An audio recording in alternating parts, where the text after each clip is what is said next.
Hello and welcome to the first edition of the 2023 Royal Ascot Daily Podcast, which will be posted on our YouTube and Spotify accounts over the course of this whole week, so do not miss them. We'll be previewing the main races from each day. We'll be providing some review from the previous day's action and also providing our best bets, next best, and talking about any talking points. When I say we, I should probably clarify who we are. My name is Tom Collins and I'm joined by Ross Millar as ever. Ross, I'm ready for Royal Ascot now. The best flat meeting of the season. It's just hours away. 5 days of phenomenal racing with horses from all across the globe. Are you ready to get stuck into a few races? I really am, TC. I was actually away with one of my other hats on this weekend and got chatting to a Czech lad who works out in Australia in the bloodstock industries. Had a really good talk with him about the Australian horses. And when you talk to people from all around the world, and Ascot is the focus, you can't help but get dragged in with it. Yeah, definitely. We're going to talk about one of those Australian horses as well when we come to the King's Stand preview later in this pod. But we'll start by looking at the Group 1 Queen Anne Stakes, the first race on Tuesday's card at 2:30 p.m. The brilliant Baid won this race at 1-6 last year. Palace Pier won at 2-7 the year before. This year's renewal looks much more competitive. It actually looks like a betting heat for once, with Inspiral topping the market around 15-8 right now. Modern Games 2-1, Native Trail 7s, and 14-1 Bar. Ross, who do you like in this year's Queen Anne? Well, I'm going to stick with Berkshire Shadow, TC. I'm slightly concerned about being drawn on the fence that could just end up in a pocket. But I was really keen on him as a 2-year-old. I thought he'd make up into a better 3-year-old, and he didn't. But he just has hinted the last couple of starts that he's getting back to somewhere near his best. 2 wins on the all-weather through the winter, and then a really good run in the Lock-Inge where I thought he stayed on really well. Clearly likes his track. I mean, the Coventry is his single standout piece of form. But at this meeting last year, I thought he probably ran his best race of the year, albeit wasn't good enough on the day. If he's one of these late developing horses, I think this is an open race. I'm not all that enamoured with Modern Games. And then when you try and look away from that Native Trail, I think he's gone off the ball a bit, and I would have wanted to have seen a better run last time on that first start after a wind up. So at a big price and a fairly tentative selection, but it's Berkshire Shadow for me. Yeah, Berkshire Shadow is a big price, double figure price, in fact. For me, it'll be Native Trail. It's a tentative selection, mainly due to the fact that I've never got Inspiral right, despite the fact she's won 6 out of 8 races. But I think this is the best field she's ever faced, aside from last time out when she was absolutely stuffed. So she'll probably need a career best. I've had good success in contrast with Modern Games, winning the Lock-Inge last time, but he's short enough in this race as well. He could easily win, but from a value perspective, I think Native Trail second up off the wind up will be my play in the race. Onto the Coventry now, the premier 2-year-old race of the meeting. This race has split opinions, hasn't it? All over Twitter. It was a frankly embarrassing spat, in my opinion, over the weekend. Quickly, do you use times to form an opinion, Ross? No, I don't, TC. I use my eyes. I would be a big fan of going back through the form and watching for whether it's worked out. And that's not necessarily where the horses in behind have won, but whether they've done better on their next start or whether they were unlucky on the next start, but still shaped with promise. So, yeah, times for me are far too mathematical. Mr. Hughes, my old maths teacher, will tell you that that wasn't my strong point. So I just use my eyes, like what I see, and I follow that. I do use times, but I think it's just one of many factors you have to think about when you're analysing any kind of race, whether it's a Royal Ascot Group 1 or whether it's a seller from, I don't know, Leicester on a Wednesday. Like, there are numerous factors. There's nothing worth getting your knickers in a twist, guys. Right, onto the market for this year's Coventry, and River Tiber tops it for Aidan O'Brien. George Bowie's a Sadner is second favourite alongside Jessica Harrington's Give Me the Beat Boys. Ross, where are you going in this year's Coventry? Sticking with River Tiber, TC, he's a bit short, and that's, I think, the Aidan O'Brien factor and world class Ryan Moore. But I like what he's done. He's definitely got a pedigree that suggests that stamina for more than 5 furlongs. I think a few people are throwing stones at him for making fairly hard work of landing the odds of 2-9 on last time.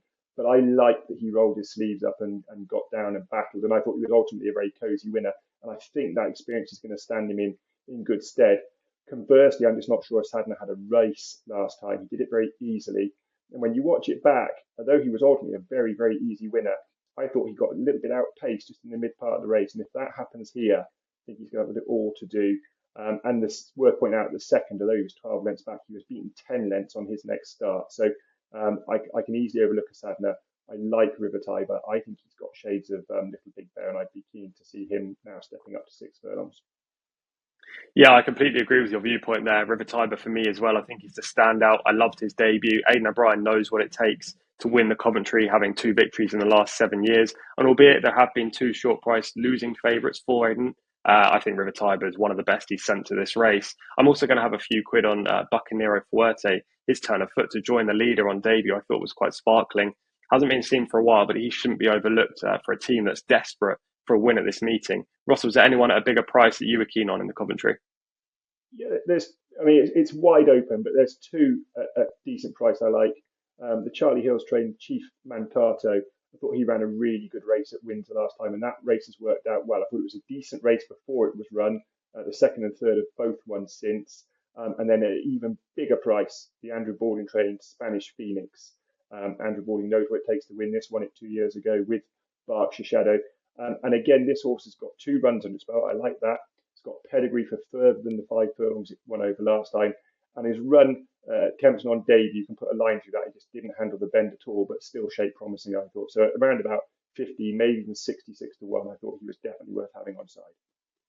Yeah, a couple of nice each way alternatives there if you don't like our selection River Tiber in the Coventry. Let's continue to rattle through then. I hope you're keeping up at home because it's King's Stand time. England, v Ireland, v America, v Australia in this year's renewal. It's got a real international flavour to it, which we love at Royal Ascot. Highfield Princess, 5-2 Jolly at this stage. Coolangatta for the Aussies, 7-2. Manakan for Frankie Dettori, 5-1. And it's Sevens Bar. Thoughts on this race, please, sir? Well, I think you'll have to tell us about the draw. I think, as far as I'm concerned, you probably don't want to be on the wing. I like Mick Barhy, and I think he's drawn really nicely in 10.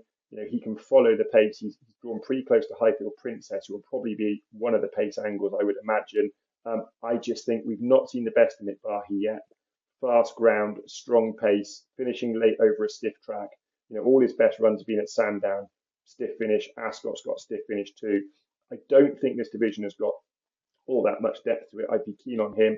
But as I mentioned earlier, I was talking to Jacob, a Czech guy who's now a resident of Australia, and he said that the word at the stud he works at is that Coolangatta is the best chance Australia have of winning of the week. Yeah, James McDonald rides Coolangatta as well. Been a little bit of a drifter over the last couple of days. Out to 9-2 now, whereas Highfield Princess has been solid in the market at 5-2. Regarding the draw, I think in this race, draw kind of goes out the window because there's pace all across the track. They're probably going to either split up into two groups or one big group. And at the same time, no matter what happens there, you will likely get cover because there are going to be 6 or 7 horses that want to just go hammer and tongs from the start. Coolangatta from 2 will go forward, dramatised from 18 will go forward. Highfield Princess from 10, Twilight Gleaming from 1. There's just pace everywhere. So I think regarding this race, draw might not be as important as it is in other races, unless there is a track bias like there was on day one at Royal Ascot last year. My opinion on the race is I'm out to lay Highfield Princess. The trends just don't stack up for her. I think she's been below par in her last 2 runs, and she's very short in a race where you can make a case for plenty in here. My tentative selection would be Coolangatta, especially at 9-2. But my main bet will actually be a lay on the favourite. Perhaps people will also be looking out to lay this favourite in this year's St James's Palace Stakes, which is the next race we will talk about. 2,000 guineas winner Chaldean tops the market, but he's been weak again over the last 3 or 4 days. The current joint favourite is now Paddington, the Irish 2,000 guineas winner for Aidan O'Brien. The unbeaten Cicero's Gift is in the field, as well as impressive York winner Mustabshir. You've also got the French 2,000 guineas runner-up, Isaac Shelby, in this race. Do you like Chaldean, Ross? Uh, I'm really gutted how Riff has not been declared TC. It was one I was really looking forward to, and it was a race I was keen to take on the front too. I'm not overly enamoured with the form of either the English 2,000 guineas or the Irish 2,000 guineas. Isaac Shelby was a horse I liked a lot last year, but I just can't help thinking he's going to be a bit better with cutting the ground. It'll be a race I won't have a play in. If you, and obviously you are asking for where I think it'll go. I just have a concern about the excitement around Frankie. He's got to come round a bend, and he struggled with that a little bit last year, as we know. I just wonder whether Ryan Moore can get him locked up in a pocket and strike early on Paddington. I think he's going to need to. I think Chaldean is probably the faster horse. if Ryan can get first run and perhaps leave Frankie in a spot of bother, that would what I'd be looking to happen. Yeah, I backed Chaldean last time in the 2000 guineas, but he's just too short in this race for me. If he drifts out to 3-1 or bigger, I might have a little tickle on him. But at this stage, I'll be siding with Isaac Shelby. I think he was just undone by the slow pace last time in France. Always hinted that he could be a very good horse. And I've actually just filmed a nice video with Sean Levy, which will come out on our channel. Make sure you check that out, by the way.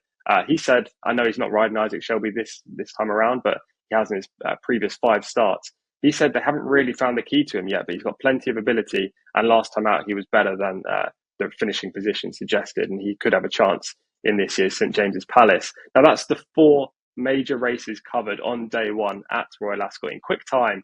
We also have the Ascot Stakes, the Wolferton Stakes, and the Copper Horse Handicap on day 1. Ross, your Napa next best on day 1 can come from those 3 races, or the 4 that we've already touched on. Please let us know your 2 best bets. So a nap actually comes in the Wolferton Stakes TT, and it's a horse I was given by a friend of mine who does all the starting and pre-training for Qatar of their yearlings at Buckaroo. He said it was a really gorgeous yearling. He did say he'd be a late maturing 2-year-old. He was right about that. He won over a mile late on his 2-year-old year, and it never really happened for him as a 3-year-old. He was sent off fairly short for the Guineas, didn't run any sort of race, and was then not seen. So we can assume injury or sickness after that. Thought he made a really pleasing return start of the year, and then ran really well in the Group 1 in France last time. This represents a significant step back in grade. I think he could just be a completely different class to these. And Joseph O'Brien brings over a strong team. I really fancy Buckaroo on the first day. And then my next best is River Tiber. Slightly short for me in what is a competitive Coventry, but I just think he's got a battle-hardened nature that some of them aren't going to have. And I just think if he's got the speed to be winning over 5 furlongs, now he steps up on this stiff 6, I think he'd just be too good for him.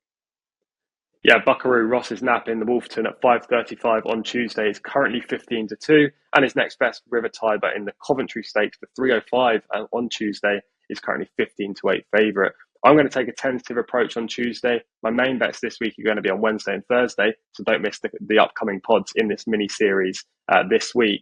However, my nap will be Vauban on day 1 in the Copper Horse Handicap at 6:10. This horse is rated 160 over hurdles, was a listed winner in France before moving to Willie Mullins' yard and focusing on the jumps racing. He's absolutely chucked in off 101. If he's anywhere near his best, I'm sure Willie will have him fit. Maybe the quick ground is the slight concern for him, but he's handicapped to win this by an absolute distance. And my next best is a horse that Ross has napped, which is Buckaroo in the Wolferton at 5:35. We seem to be picking the same horses of late, Ross. Don't know whether that's a good or a bad thing. He ran very well to be narrowly denied in the Prix d'Ispahan last time, as you've already said.